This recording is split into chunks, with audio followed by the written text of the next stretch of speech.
ಅಡಿಯಿಂದ ಮರಕ್ಕೆ ಕಟ್ಟಿರ್ತಾರ and most brutal part is ಅವಳ ಯೋನಿ, ಅವಳ ಏನಿತ್ತ ಅದ್ರ ಒಳಗಡೆ 6 ಇಂಚ್ ಮಣ್ಣು ತುಂಬಿರ್ತಾರ. ಓ ಬಿಡಪ್ಪ, ನಮ್ ಪೊಲೀಸ್ ಅವ್ರಿಗೆ ತಮ್ಮ ಡ್ಯೂಟಿ ಮೇಲೆ ಎಷ್ಟೊಂದು ನಿಷ್ಠೆ ಇದೆ, ಒಂದೇ ದಿನದಲ್ಲಿ ಆರೋಪಿನ ಹಿಡಿದ್ಬಿಟ್ರಲ್ಲ ಅಂತ ಪೊಲೀಸ್ ಅವ್ರ ಮೇಲೆ ಫುಲ್ ಒಂಥರ ಹೊಗಳ್ತಾ ಇರ್ತಾರೆ.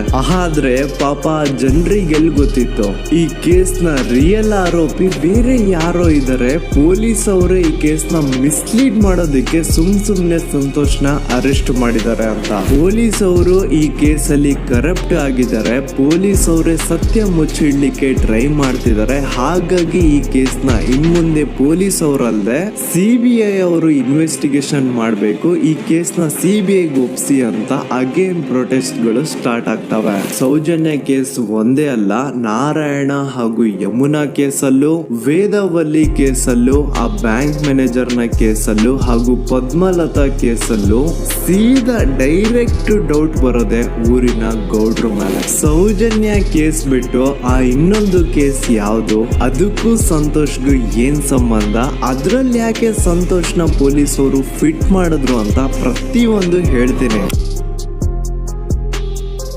ನಾನು ಈ ಚಾನೆಲ್ ನ ಸ್ಟಾರ್ಟ್ ಮಾಡಿದಾಗಿಂದ one of the most requested video ಬಂದು ಸೌಜನ್ಯ ಕೇಸ್ ಬಗ್ಗೆ. ಸರಿ, ನಮ್ ದೂತ ಸಭೆಯ ಪ್ರಜೆಗಳು ಇಷ್ಟೊಂದು ಕೇಳ್ತಿದಾರಲ್ಲ, ಈ ಒಂದು ಕೇಸ್ ಬಗ್ಗೆ ವಿಡಿಯೋ ಮಾಡುವ ಅಂತ ಸೌಜನ್ಯ ಕೇಸ್ ಬಗ್ಗೆ ನಾನು ರಿಸರ್ಚ್ ಸ್ಟಾರ್ಟ್ ಮಾಡಿದೆ. ಅಂಡ್ ಟ್ರಸ್ಟ್ ಮೀ, ಎಷ್ಟೊಂದು ಕಾಂಪ್ಲೆಕ್ಸ್ ಈ ಒಂದು ಕೇಸ್ ಇದೆ ಅಂತಂದ್ರೆ ನನ್ನ ತಲೆನೇ ಕೆಟ್ಬಿಡ್ತು. ಬಟ್ ಡೋಂಟ್ ವರಿ, ನಿಮ್ಗಂತೂ ಪ್ರತಿ ಒಂದನ್ನ ತುಂಬಾ ಸಿಂಪಲ್ ಆಗಿ ಅರ್ಥ ಮಾಡಿಸ್ತೇನೆ. ಅನ್ಕೊಳ್ಳಿ, ಒಂದು ಊರು, ಆ ಊರಲ್ಲಿ ಒಂದು ಗೌಡ್ರ ಕುಟುಂಬ ಇದೆ ಅಂಡ್ ಆ ಗೌಡ್ರ ಕುಟುಂಬ ತುಂಬಾನೇ ಪವರ್ಫುಲ್, ಲೈಕ್ ನಾವು ಮೂವೀಸ್ ಅಲ್ಲಿ ನೋಡ್ತೀವಲ್ಲ ಹಂಗೆ. ಸೊ ಗೌಡ್ರು ಊರು ಬಂದು ಧರ್ಮಸ್ಥಳ ಅಂತ. ಆ ಒಂದು ಊರಲ್ಲಿ ಇವ್ರಿಗೆ ಸಖತ್ ಕಂಟ್ರೋಲ್ ಇರುತ್ತೆ. ಈವನ್ ಅದೇ ಒಂದು ರೀಜನ್ ಅಲ್ಲಿ ಇರುವಂತಹ ಒಂದು ತುಂಬಾನೇ ಪಾಪ್ಯುಲರ್ ದೇವಸ್ಥಾನನು ಸಹ ಇವರೇ ಕಂಟ್ರೋಲ್ ಮಾಡ್ತಿರ್ತಾರ.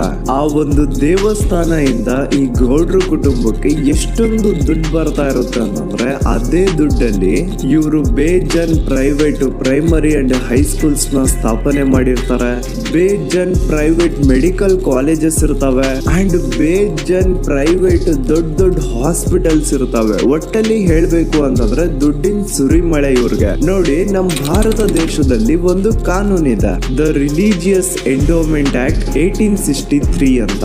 ಬೇಸಿಕಲಿ ಈ ಒಂದು ಕಾನೂನು ಏನ್ ಹೇಳುತ್ತೆ ಅಂತಂದ್ರೆ, ಭಾರತದಲ್ಲಿ ಯಾವ್ದೆಲ್ಲ ಹಿಂದೂ ಟೆಂಪಲ್ಸ್ ಇದಾವೋ ಅವೆಲ್ಲ ಗವರ್ಮೆಂಟ್ ಪ್ರಾಪರ್ಟಿ. ಆ ಹಿಂದೂ ಟೆಂಪಲ್ಸ್ ನ ಮ್ಯಾನೇಜ್ಮೆಂಟ್ ಎಲ್ಲ ಗವರ್ಮೆಂಟ್ ಕೈಗೆ ಹೋಗಿ ಗವರ್ಮೆಂಟ್ ಡಿಸೈಡ್ ಮಾಡುತ್ತೆ ಆ ಮ್ಯಾನೇಜ್ಮೆಂಟ್ ಅಲ್ಲಿ ಯಾರ್ ಕೆಲ್ಸಕ್ಕೆ ಇರ್ಬೇಕು, ಯಾರ್ ಕೆಲ್ಸಕ್ಕೆ ಇರಬಾರ್ದು ಅಂಡ್ ಆ ಟೆಂಪಲ್ ಇಂದ ಬರ್ತಿರುವಂತಹ ಡೊನೇಷನ್ ಅಮೌಂಟ್ ನ ಏನ್ ಮಾಡ್ಬೇಕು ಅಂತ. ಸೊ ಈ ಒಂದು ಕಾನೂನಿನ ಪ್ರಕಾರ ಗವರ್ಮೆಂಟ್ ಇಂಡಿಯಾದಲ್ಲಿರುವಂತಹ ಆಲ್ಮೋಸ್ಟ್ ಎಲ್ಲಾ ಹಿಂದೂ ಟೆಂಪಲ್ಸ್ ನ ತನ್ನ ಕಂಟ್ರೋಲ್ ಅಲ್ಲಿ ತಗೋತಾ ಇರ್ಬೇಕಾದ್ರೆ ಗವರ್ಮೆಂಟ್ ಅಫಿಷಿಯಲ್ಸ್ ಧರ್ಮಸ್ಥಳ ಶ್ರೀ ಮಂಜುನಾಥ ದೇವಸ್ಥಾನಕ್ಕೂ ರೀಚ್ ಔಟ್ ಮಾಡ್ತಾರೆ. ಅಂಡ್ ಆಗ ಇಷ್ಟು ದಿನ ಟೆಂಪಲ್ ನ ಕಂಟ್ರೋಲ್ ಮಾಡ್ತಿದ್ದಂತಹ ಆ ಗೌಡ್ರ ಕುಟುಂಬ ಏನ್ ಹೇಳುತ್ತೆ ಗೊತ್ತಾ, ಇಲ್ಲ ಇದು ಹಿಂದೂ ಟೆಂಪಲ್ ಅಲ್ಲ, ಇದು ಜೈನ್ ಫ್ಯಾಮಿಲಿಗೆ ಬಿಲಾಂಗ್ ಮಾಡುವಂತಹ ಒಂದು ಪ್ರೈವೇಟ್ ಟೆಂಪಲ್ ಅಂತ ಹೇಳ್ತಾರ.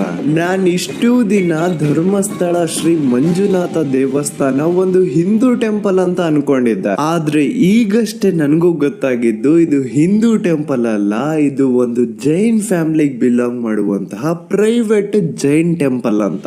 ಸೊ ಹೀಗಾಗಿ ಗವರ್ಮೆಂಟ್ ಅಫಿಷಿಯಲ್ಸ್ ಏನೂ ಮಾಡಕ್ಕಾಗದೆ ಇವತ್ತಿನವರೆಗೂ ಈ ಒಂದು ಧರ್ಮಸ್ಥಳ ಶ್ರೀ ಮಂಜುನಾಥ ದೇವಸ್ಥಾನನ ಒಂದು ಪ್ರೈವೇಟ್ ಟ್ರಸ್ಟ್ ನಡೆಸ್ಕೊಂಡು ಹೋಗ್ತಿದೆ. ಅಂಡ್ ಆ ಪ್ರೈವೇಟ್ ಟ್ರಸ್ಟ್ ನ ಓನರ್ ಯಾರು, ಅದೇ ಗೌಡ್ರ ಕುಟುಂಬ.